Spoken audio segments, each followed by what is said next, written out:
Hey, what's going on, everybody? This is your boy James from What's Your Forte, and today I'm going to be talking to you about the reasons why you shouldn't feel bad about owning a rear-wheel drive M3 competition. All right, so I've been seeing a lot of the Facebook groups that I'm in, also on the forums, a lot about people like, man, I got to get rid of my rear-wheel drive M3, got to get Xdrive. You go Google it, you go put it into YouTube. It seems like everybody that had a rear-wheel drive is just like, rear-wheel drive's trash, gotta go get Xdrive. And I'm here to fight against that. So today I'm gonna be telling you why you really shouldn't be listening to everybody online. And I guess that y'all could say that includes me, but I'm gonna give you my opinion on why most of the people that are actually gonna be getting these cars are not gonna be using it to the full potential where they're actually gonna need Xdrive. So bear with me, let me explain. All right, so granted, we all know, I don't need to go over the numbers, but we all know the Xdrive is faster, 0 to 60, quarter-mile times. You're gonna have more grip because you got 4 wheels moving the car instead of 2, you know, and all that. So I don't need to go into all that about the benefits and pros, and like as far as pros and cons are, as far as rear-wheel drive versus Xdrive. Rear-wheel drive is a little bit lighter, but we've seen through the numerous tests that are out there that the weight isn't necessarily an issue. You know, so as far as speed and all that. Now we have seen there have been some tests where it seems like after you get above about 120, the rear-wheel drive starts to pull ahead of the Xdrive. And some tests, I can sort of confirm that. There was another one of my buddies, he has the Xdrive G80, and you guys have seen this car on the channel. He actually did a JB4, and we actually did like a night run, and we concluded from the night runs that we had that once we got into the higher speeds, that the rear-wheel drive was starting to pull ahead a little bit, and that's just probably just due to, like you said, like I stated, you know, with weight and everything, how it works. But as far as like, that's just stock for stock, you know, so that's how you can look at that. But as far as like everyone's like really downplaying the rear-wheel drive M3, I think you have to really drive the M3. So you have to ask yourself a couple of questions. Now, if you live in an area where you have inclement weather, you deal with snow, you deal with any of those things, then it's not even a question. Get the Xdrive, you can drive your car year-round, you don't have to worry about anything. It's not even a question at that point.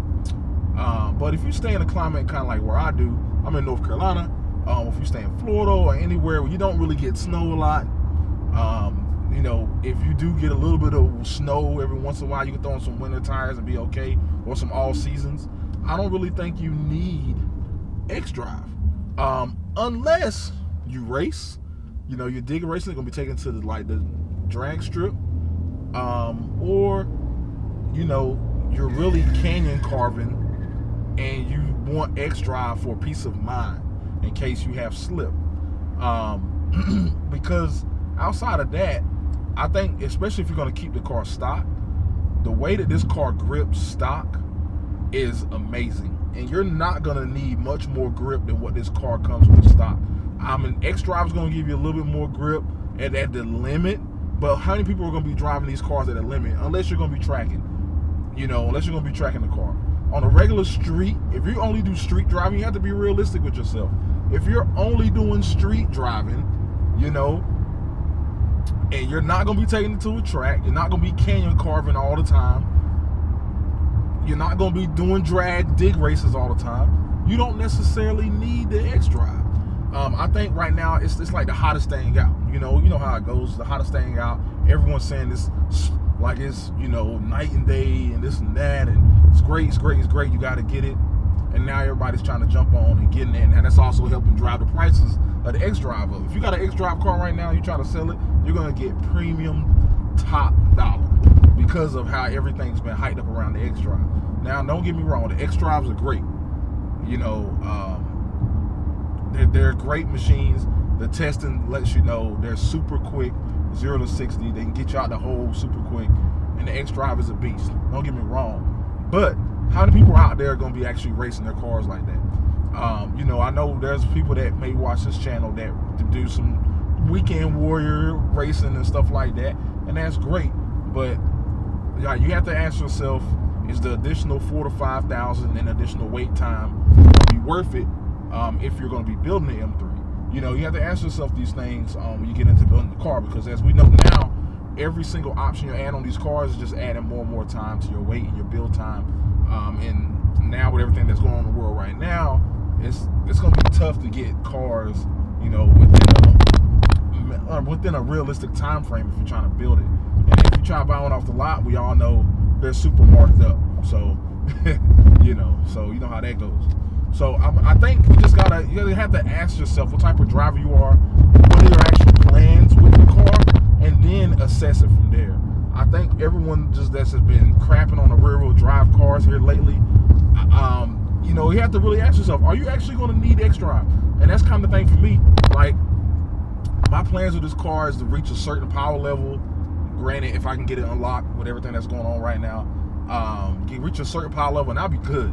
I don't need much more power than probably in the 600s at the wheels. I don't need much more power than that. And I don't dig race or do anything like that. So I don't think I'm only hitting it from a roll if I'm doing anything like that. So rear wheel drive is perfect for that. If I need to get some stickier tires just to make sure I grip all the way, that's fine. I could do that. I don't necessarily need rear wheel drive for what I'm going to be doing and how I'm going to be driving. And when I do take it to the track or have a track day in the car, rear wheel drive I think will benefit me more than having Xdrive. So now I know there's going to be the argument. Hold on, James. With the Xdrive, you can put it in rear wheel drive mode and you don't have to worry about it. That is true, but I didn't have to spend that extra $4,000 for Xdrive that I'm not going to use that much. So I'd rather just have rear wheel drive, save that money, put it on other options if that's what you want to do.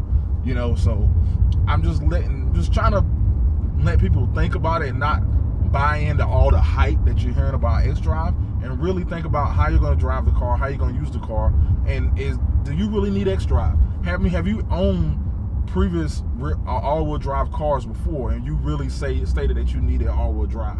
Because I had an Audi A6, and it was Quattro, of course, and I didn't need. I mean, with me, like I said, my situation and how I'm driving, I didn't need the rear all-wheel drive. Did it help when it was like raining super hard, and you know I had an all-wheel drive grip? It just gave me an extra peace of mind, maybe a little. But it was raining super hard like the other week, and I was driving this car, and I felt totally fine with the tires I have on now. So I didn't feel like the car was gonna slip. I actually punched a little bit in the wet just to see, and the car just gripped and kept going. Like, it went through it like a tank. So I was just like, yeah, I mean, I felt okay. I mean, the way BMW had this car set up from stock, grips crazy. So I just want to let everyone know, just don't listen to all the hype saying that you gotta have Xdrive, gotta have Xdrive, gotta have Xdrive. Rear wheel drive is cool. And then also for the manual guys, you only can get the manual and rear wheel drive, so you don't really have a choice. But if you want to consider the auto, which is a great auto in this car, you know, you really have to just ask yourself, do I need Xdrive? Do I live in an inclement weather state or area? Am I really going to be tracking the car, pushing it to the limit all the time where Xdrive may be needed or give me that extra peace of mind? If you answer with no to a lot of these questions, then you don't really need Xdrive. Save that money, put it on the carbon package, get the carbon buckets, you know, get whatever else other options you can get with that money instead of putting it on Xdrive and you're not even really going to need it. Because if my whole argument is, well, I have two-wheel drive mode if I don't need Xdrive, yeah, that is true. But then if you're going to be driving in two-wheel drive mode all the time, go ahead and get rear-wheel drive. Why even get the Xdrive? And then one thing too, you actually have to spend more money if you get four-wheel drive and you still want traction. Because if you don't get the I think it's the M Performance package or M Drivers package that comes with the traction control setting where you can adjust the traction control. If you don't get that, but you get, let's say you get like a base M3 competition Xdrive, and you don't get like the M Drivers package or nothing like that, right?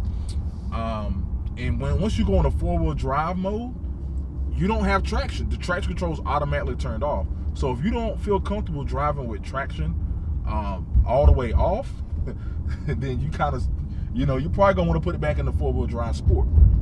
So that's gonna, if you do want traction in two-wheel drive mode, you're gonna have to upgrade, you're gonna have to actually add another option, which is make you spend even more money. And that's my whole point. Like, as you start getting into it, you're gonna spend more money. And then also, another thing that just hit me is you're gonna be limited on your wheel setup as well, because there's a certain percentage that you have to have in the front and the back when you have Xdrive cars.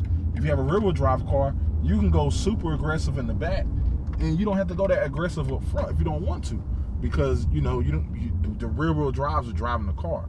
You don't have to worry about the fronts being within a certain percentage so you don't mess up the drivetrain. So that's something else to think about too. And when you replace tires, you're only replacing 2 versus 4. There's lots of other things to consider when getting an Xdrive car and additional costs that a lot of people may not be thinking about when you're getting a car, man. So I just wanted to bring that up. I just want to have that conversation. I've seen a lot of comments. I know, there's there's a couple of YouTubers out there that had rear-wheel drive cars, trade them in for Xdrive cars. And then I know I got into some of the comments and said some stuff too, and I know some people commented back. And I know this is, like I said, this is my opinion. Everybody's entitled to their opinion, but you really need to ask yourself, do you really need Xdrive? And for me, I don't.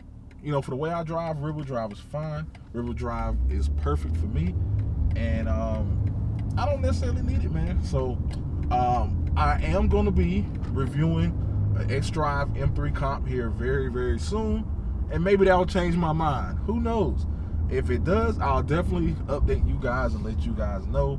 I don't think it's going to change my mind, but we'll see.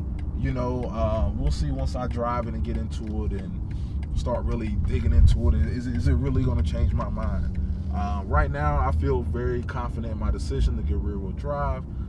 This car has been wonderful. The ownership of it so far has been great. I've had no issues.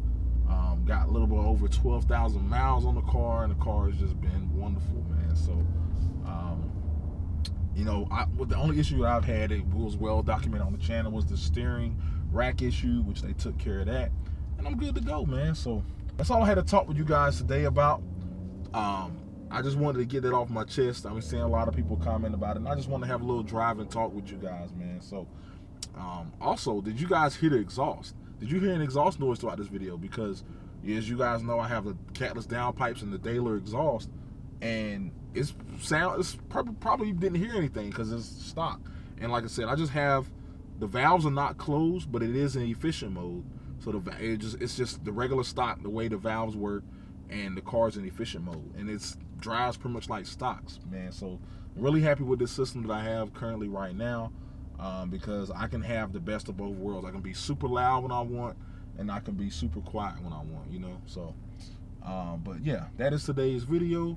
Hope you guys enjoyed it. Let me know down below. Am I wrong, or am I crazy, or am I right? Do I have some valid points? Let me know down below in the comments. And that's going to be today's video, man. I'll holler at you guys later. Peace.